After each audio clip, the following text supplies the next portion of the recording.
കൊല്ലം കുരീപ്പുഴയിൽ പുലർച്ചെയുണ്ടായ തീപിടുത്തത്തിൽ 11 ബോട്ടുകൾ കത്തിനശിച്ചു.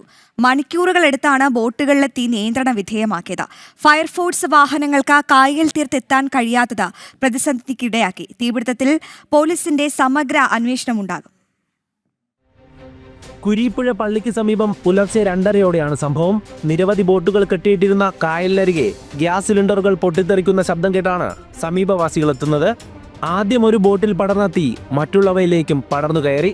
നാട്ടുകാർ സമീപത്തുണ്ടായിരുന്ന ബോട്ടുകൾ മാറ്റിക്കെട്ടിയെങ്കിലും 10ഓളം ബോട്ടുകളിലേക്ക് തീ പടർന്നു. കത്തിയ ബോട്ടുകൾ പലതും കായലിലേക്ക് ഒഴുകി നീങ്ങി. 20ഓളം ഗ്യാസ് സിലിണ്ടറുകൾ പൊട്ടിത്തെറിച്ചു. ഡീസലും ഗ്യാസുമാണ് ഏറ്റവും വലിയ അപകടം ഉണ്ടായത്. ഒരു ബോട്ടിൽ 3000-4000 ലിറ്റർ ഡീസലെങ്കിലും സ്റ്റോർ ചെയ്യും. പിന്നെ വലയുണ്ട്, ഈ വല ഇരിക്കുന്ന വലയാണ് അതിന് ഉപയോഗിക്കുന്നത്. ആ വലയാണ് ഈ ഉരുകി പിടിച്ച് ഇത്രയും ഫയറായിട്ട് മാറിയത്. പെട്ടെന്ന് ഞാൻ എന്ത് ചെയ്യണമെന്ന് അറിയാൻ വേണ്ടി ഓടി ആദ്യം ബോട്ടിനകത്തോട്ടാണ് കയറാൻ നോക്കിയത്. അപ്പോൾ ഒരു ബോട്ടേ കത്തുന്നുള്ളൂ. ഓടി കയറാൻ നോക്കിയപ്പോഴത്തേക്ക് ഗ്യാസ് പൊട്ടിത്തെറിച്ച്. അപ്പോൾ പിന്നെ തിരിച്ചിറങ്ങി വന്ന് എല്ലാവരെയും വിളിച്ച് വന്നപ്പോഴത്തേക്ക് ബാക്കിലോട്ട് അങ്ങ് തീ പടർന്നു പിടിച്ച് മൊത്തത്തിൽ അങ്ങ് പിടിച്ച്. പിന്നെ അങ്ങ് ആളുകളെല്ലാം വന്ന് പിന്നെ ഈ സൈഡിലെല്ലാം വെട്ടി മാറ്റി ബോട്ടെല്ലാവേ. പിന്നെ കുറേയൊക്കെ അങ്ങ് അവർ കൊത്തി വിട്ടങ്ങ്.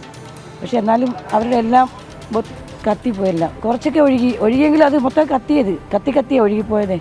നിരവധി ഫയർഫോഴ്സ് യൂണിറ്റുകൾ സ്ഥലത്തേക്കെത്തിയെങ്കിലും പാത ചെറുതായതിനാൽ ഫയർ വാഹനങ്ങൾക്ക് കായൽക്കരയിലേക്ക് എത്താൻ സാധിച്ചില്ല. തുടർന്ന് ഫയർഫോഴ്സ് അംഗങ്ങൾ ഓടിയെത്തി കായലിൽ നിന്നുള്ള വെള്ളം പമ്പ് ചെയ്താണ് തീ നിയന്ത്രണ വിധേയമാക്കിയത്. അല്ലെങ്കിൽ നമ്മുടെ ജോലികളെല്ലാം ഇങ്ങനെ തന്നെയാണ്.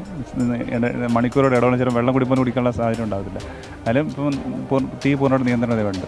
അതെ, ഈ റോഡിൻ്റെ ഒരു പ്രശ്നമുണ്ട്. നമുക്ക് വലിയ വാഹനങ്ങളൊന്നും നമുക്ക് ഇങ്ങോട്ട് എത്താൻ പറ്റിയിട്ടില്ല. നമുക്ക് ആ വാഹനം എത്തിയിരുന്നെങ്കിൽ പമ്പും നല്ലോണം വർക്ക് ചെയ്യാൻ പറ്റും. ഇപ്പം നമ്മൾ നമ്മുടെ പോർട്ട് പമ്പ് ഒരു ഫ്ലോട്ട് പമ്പ് ഉപയോഗിച്ചാണ് ഇപ്പോൾ ഇത്രയും തീ കടത്തിയത്. അതിൻ്റെതായ കായലിൽ നിന്ന് തന്നെ വെള്ളം അതെ, കായലിലെ വെള്ളം ഉപയോഗിച്ച് തന്നെ നമുക്ക് ചെയ്യാൻ പറ്റുള്ളൂ. കാരണം നമ്മുടെ വാഹനം ഇവിടുമ്പോൾ എത്തത്തില്ല. അതുകൊണ്ട് തന്നെ നമ്മുടെ കായലിലെ വെള്ളം തന്നെ സക്ക് ചെയ്ത് അതിൻ്റെ പോർട്ട് പമ്പ് ഉപയോഗിച്ചിട്ടാണ് നമ്മൾ തീ എടുത്തിയത്. മാത്രമല്ല കായലിനകത്തുനിന്ന് പൊക്കി ചെയ്യുന്നതിനൊക്കെ ബുദ്ധിമുട്ടാണ്. കാരണം ഇതിൻ്റെ ബാക്ക് പ്രഷർ കാരണം നമുക്ക് നിൽക്കുന്നവർക്കും ചെറിയ ബോട്ടിൽ നിൽക്കുന്നവർക്കും ബുദ്ധിമുട്ടാണ്.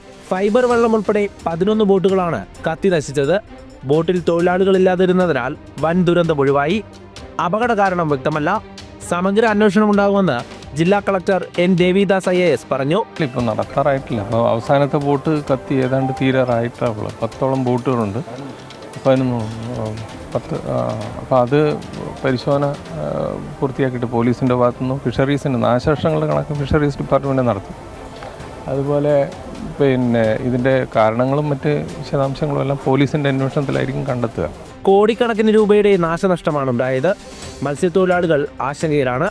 സമീപകാലത്ത് അടുത്ത പ്രദേശത്തായും 2 ബോട്ടുകൾ കത്തി നശിച്ചിരുന്നു. അന്നും ഫയർഫോഴ്സ് യൂണിറ്റുകൾ പ്രതിസന്ധി നേരിട്ടു. പ്രദേശത്തേക്ക് വലിയ വാഹനങ്ങൾക്കെത്തുവാനുള്ള റോഡുകൾ വേണമെന്ന ആവശ്യം ശക്തമാണ്. ജനം, കൊല്ലം.